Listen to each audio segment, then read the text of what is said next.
안녕하세요. 책 읽어주는 에젤 강미경입니다. 서울대 출신 이성희 변호사님은 인생사 모든 문제를 해결하는 것은 세상의 법이 아니라 하나님의 법이라고 강조하는데요.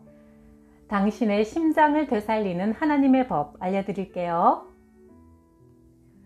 예수님의 십자가 승리를 말하다 보면 간혹 이런 질문을 받을 때가 있다. 예수님을 구원자로 영접한 사람에게는 고난이 오지 말아야 하는 거 아닌가요? 이미 예수님께서 우리의 저주를 다 감당하셨잖아요. 그런데 왜 예수 그리스도를 주인으로 믿는 우리에게도 고난이 찾아오는 거죠? 예수님은 이렇게 말씀하셨다. 세상에서는 너희가 환난 고난을 당하나 담대하라. 내가 세상을 이겼다. 요한복음 16장 33절. 대학 시절 내가 예수님을 주인으로 영접한 후 알 수 없는 어려움에 휩싸이게 되었다. 불공을 들이며 굿하고 살던 우리 가족에게 사건 사고가 연속적으로 터지면서 원망의 화살이 내게로 향했다. 할아버지가 갑자기 돌아가시고 키우던 개마저 느닷없이 죽자 집안에 예수쟁이가 나와서 그렇다는 점쟁이의 진단이 떨어졌고 가족들은 나를 집안을 몰락시키는 주범으로 바라보았다. 그런 일들 속에서 나는 영적 전쟁이 고난이라는 형태로 찾아온다는 것을 알았다. 예수 믿는 내가 당하는 고난은 저주가 아니라 가나안 정복 전쟁처럼 마땅히 치러야 하고 승리가 보장된 영적 싸움이었다. 그렇게 전쟁을 하나씩 치를 때마다 하나님은 전리품과도 같은 축복을 안겨주셨다. 가족들도 한 사람씩 주님께 돌아왔고 나는 변호사로서 전도자로서도 사역이 확장되어 갔다. 2002년 맡았던 한 사건이 이상하게 꼬이더니 순식간에 내가 사기 횡령 사건의 주모자로 조작되어 고소당하고 말았다. 나는 복음을 전했고 일을 도와주려 했을 뿐인데 왜 내가 사건 주범자요 가해자로 몰리는지 알 수 없었다. 2008년 40살에 나는 서울중앙지방법원에서 33개 항목의 죄명으로 징역 3년을 선고받고 법정 구속되었다. 당일 저녁 뉴스에서는 변호사가 수억을 횡령한 혐의로 구속되었다고 보도되었고 나는 황망하고 억울한 마음을 아는 채 서울구치소로 들어가야 했다. 문득 감옥에 들어오기 6개월 전인 2007년 8월 15일에 빌 해몬 목사님의 집회에서 받았던 예언기도가 떠올랐다. 그때 나와 처음 만난 목사님은 이런 예언기도를 해주셨다. 하나님께서 탁월한 지혜의 영을 형제님에게 주셨습니다. 모든 문제를 쉽게 푸는 능력을 주셨다고 합니다. 내가 너를 사랑하고 자랑스럽게 생각한다고 하십니다. 앞으로 더 많이 할 일이 있다고 하십니다. 어떤 일이 일어나든 하나님께서 조정하고 계시니 좋은 일이 될 거라 하십니다. 그 일에 대해 걱정하거나 두려워하지 말라고 하십니다. 그 기도가 생각나자 감옥에 가던 첫날 밤부터 어찌나 잠이 잘 오던지 다음날 아침이 되자 내 코 고는 소리에 다른 수감자들은 잠을 못 잤다고 한다. 구속된 지 4개월이 지나자 상황은 더 악화되어 징역 1년 6개월이 추가로 선고되었다. 인간적인 방법으로는 도저히 감옥 밖으로 나갈 일이 없었다. 하지만 현실의 상황이 악화될수록 나는 더욱 성경 말씀을 읽었고 내 코가 석자인 그 상황에서도 동료 수감자들에게 침을 튀겨가며 복음을 전했다. 복음을 전하다 보면 내 몸과 영혼에 새 힘이 솟구치는 걸 느꼈다. 찌릿찌릿한 기운이 온 몸에 흘렀고 낙심되었던 내 마음이 예수님의 보혈로 씻겨지고 성령님의 기쁨으로 충만해지곤 했다. 고난 중일수록 더 복음을 전하며 살아야 할 이유가 거기 있었다. 복음에는 생명력이 있어 전하는 자나 듣는 자나 되살아난다는 걸 전도 현장에서 경험했다. 감옥 생활 6개월 동안 감방장을 비롯한 많은 사람들에게 예수님을 전했더니 감옥 바닥에 누워 찬송가를 흥얼거리는 이가 생겼고 자신의 문제를 그리스도 안에서 해결하려는 믿음의 사람들이 늘어갔다. 감옥 밖으로 나가는 일이 전적으로 하나님께 달려있음을 고백하며 우리는 함께 예배드렸다. 마음의 감옥이든 소송의 감옥이든 수많은 사람들이 감옥 속에 갇힌 채 절망하며 살고 있다. 예수 그리스도의 보혈은 그 감옥에서 나오게 하는 유일한 열쇠다. 2008년 12월 24일 대법원에서 나의 33개 죄목에 대해 무죄 확정 선고를 내렸다. 그리고 나는 서울고등법원으로부터 그간의 6개월 감옥 생활이 불법 구속이었던 점을 감안해서 법률상 역대 최고의 보상금을 지급받았다. 또한 나를 고소했던 사람은 무고죄로 유죄를 선고받았다. 그런 역전의 드라마를 하나님께서 이루셨다. 내 무죄를 밝혀준 결정적인 단서는 바로 내가 예전에 전도했던 사람들이 핵심적인 증언을 해준 것이었다. 나는 내가 전도한 이들의 도움을 받게 되리라고는 생각지도 못했다. 그런데 결과적으로 나는 그들을 통해 살아날 수 있었다. 전도는 남을 살리는 일인 동시에 내가 사는 비결이었다. 2005년 예비군 훈련을 받으러 갔을 때 앉아서 강의를 듣고 있는데 옆자리에 앉은 사람이 자기 팔에 내 팔이 닿았다며 갑자기 군홧발로 내 정강이를 걷어찼다. 얼마나 아프던지 다리가 부러진 줄 알았다. 순식간에 다리가 퉁퉁 부어올랐다. 병원으로 후송하는 길에 가해자는 내 앞에 무릎을 꿇으며 봐달라고 싹싹 빌었다. 나는 정식으로 말했다.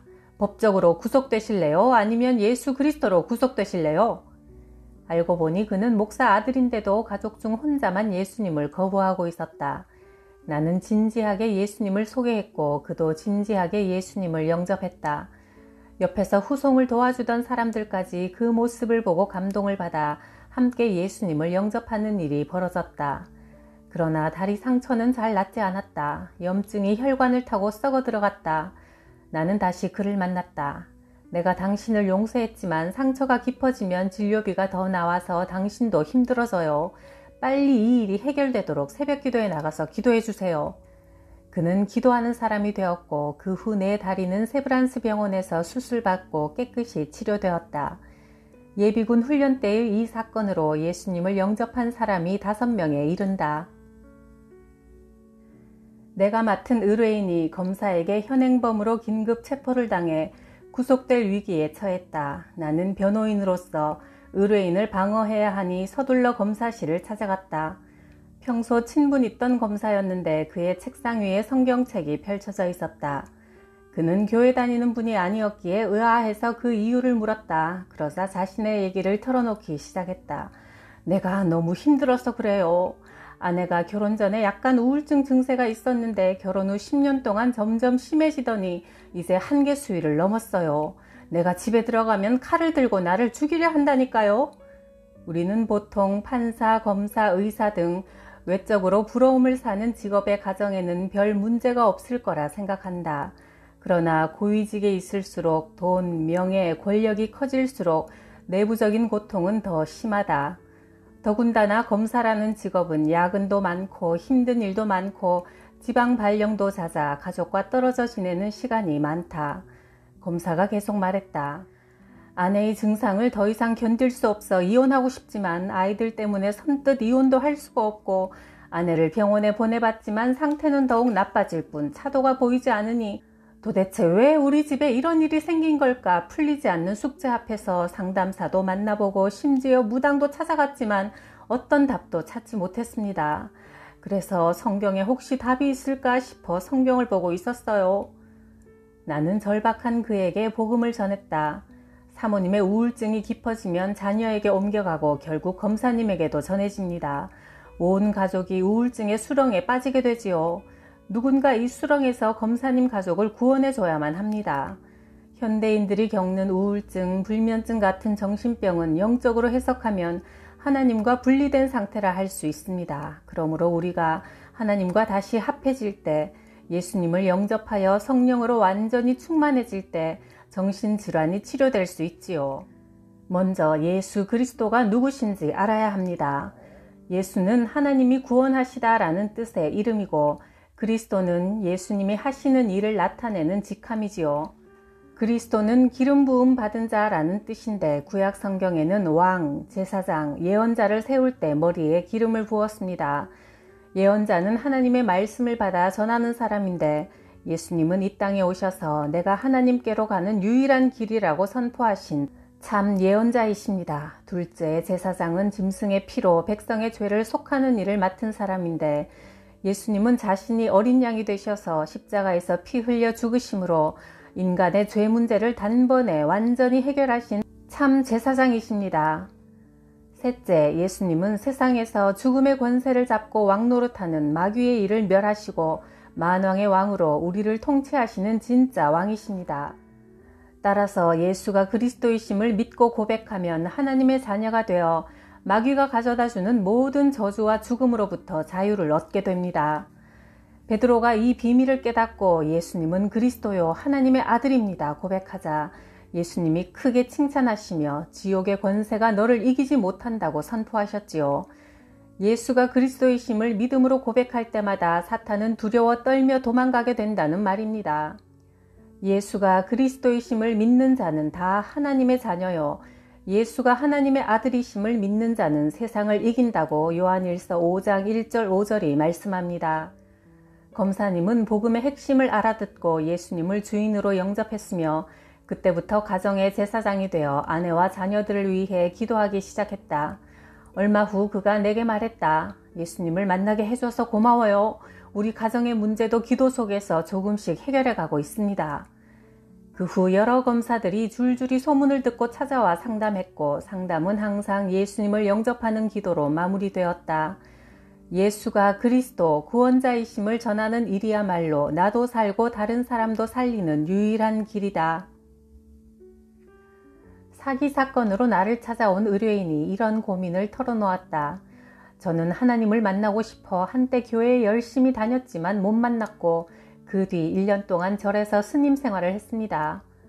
직접 돌을 닦으면 영적 목마름을 채울 수 있을까 하여 절에 들어갔지만 그곳에서도 인간의 탐욕과 위선과 비리만 판치더군요.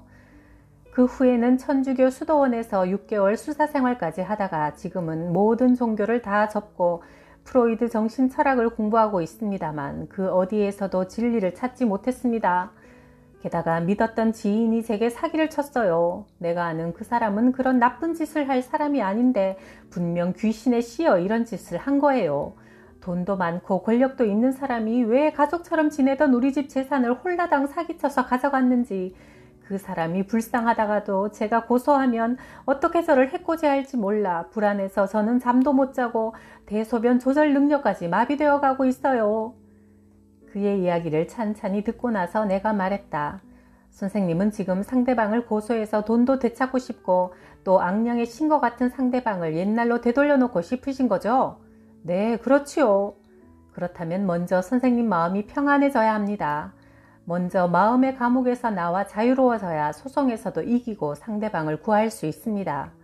저도 그러고 싶어요. 제발 좀 편안해지고 싶어요. 제가 선생님 영혼이 자유로워지고 편안해질 수 있는 길을 알려드리지요. 그런 길이 따로 있겠어요? 나는 말씀드렸다시피 해볼 수 있는 거는 다 해봤다고요.